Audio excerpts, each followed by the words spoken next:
नमस्कार, मैं हूं श्वेता झा और आप देख रहे हैं आज सुबह। उत्तर प्रदेश में भले ही समाजवादी पार्टी और कांग्रेस के बीच सीटों को लेकर बंटवारा हो गया हो, लेकिन अमेठी और रायबरेली में अब भी पेच फंसा हुआ है।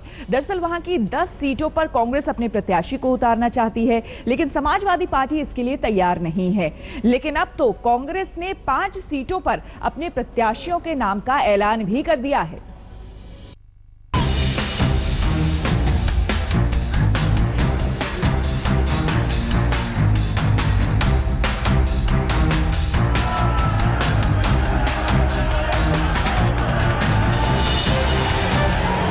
उत्तर प्रदेश की चुनावी बिसात पर साइकिल और हाथ की दोस्ती वाली चाल से सियासी विरोधी परेशान हैं, हैरान हैं। हाथ मिले, गले मिले, गुलदस्ते दिए, सब हुआ, लेकिन एक पेंच है जो अभी भी अनसुलझा है।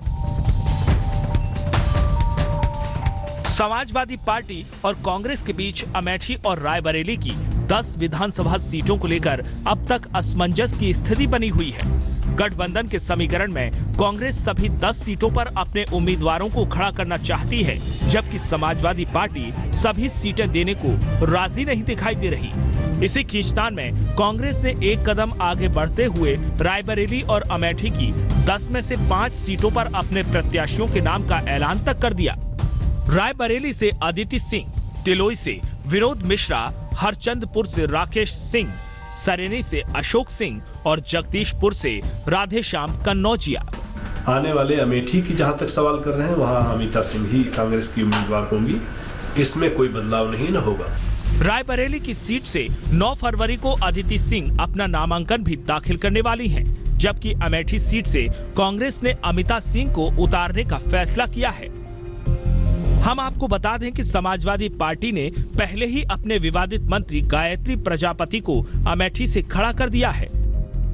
जो भी बनाम होगा, अगर गायत्री प्रजापति लड़ते हैं तो मुझे लगता है कि हमारी लोगों की प्रैक्टिस उन्हीं के खिलाफ 4 साल से है, हमें जीत में और आसानी होगी। कांग्रेस दशकों से रायबरेली और अमेठी को अपनी राजनीतिक धरोहर समझती आई है। अब चूंकि समाजवादी पार्टी से गठबंधन भी हो चुका है, लिहाजा इस बार कांग्रेस के सामने सवाल प्रतिष्ठा का ज्यादा है। हालांकि हम आपको बता दें कि 2012 के चुनाव में कांग्रेस अमेठी और रायबरेली की सभी 10 सीटों पर चुनाव हार गई थी।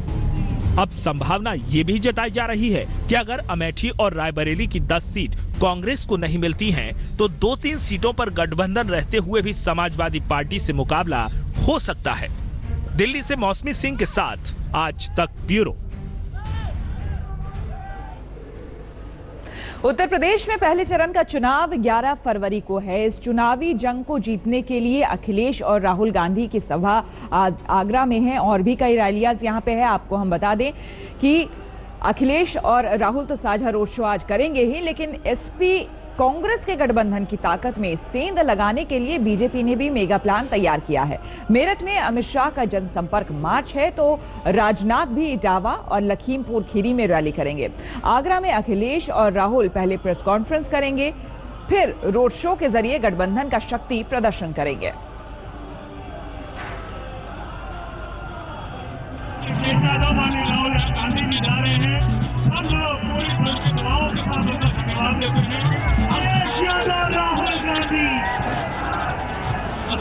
ब्रेक।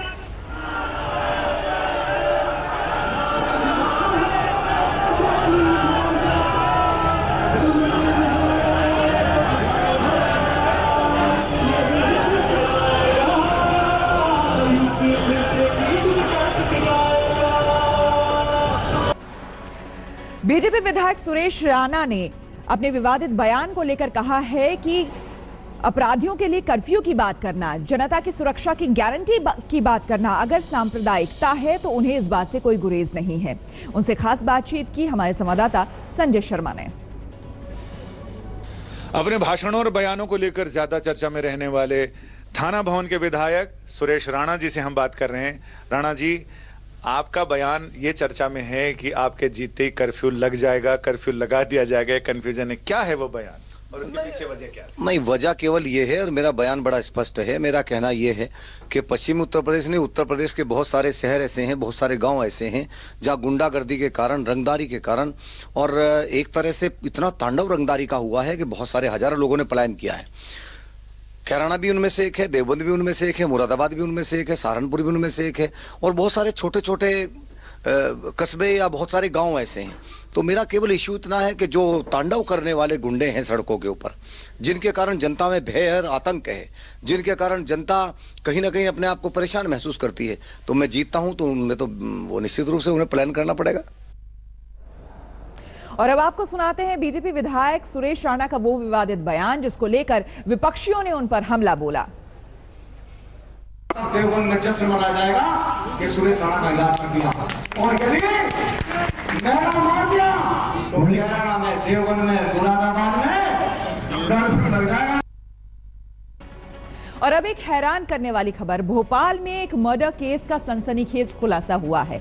बताया जा रहा है कि यहां पर एक प्रेमी ने अपने ही गर्लफ्रेंड का कत्ल कर दिया और 37 दिन उसके साथ गुजारे। आरोप है कि इसने खुद ही अपने लिव इन पार्टनर का मर्डर किया और उसे घर में ही दफनाकर चबूतरा बना दिया और बाकायदा उस पर संगे मरमर लगा दिया।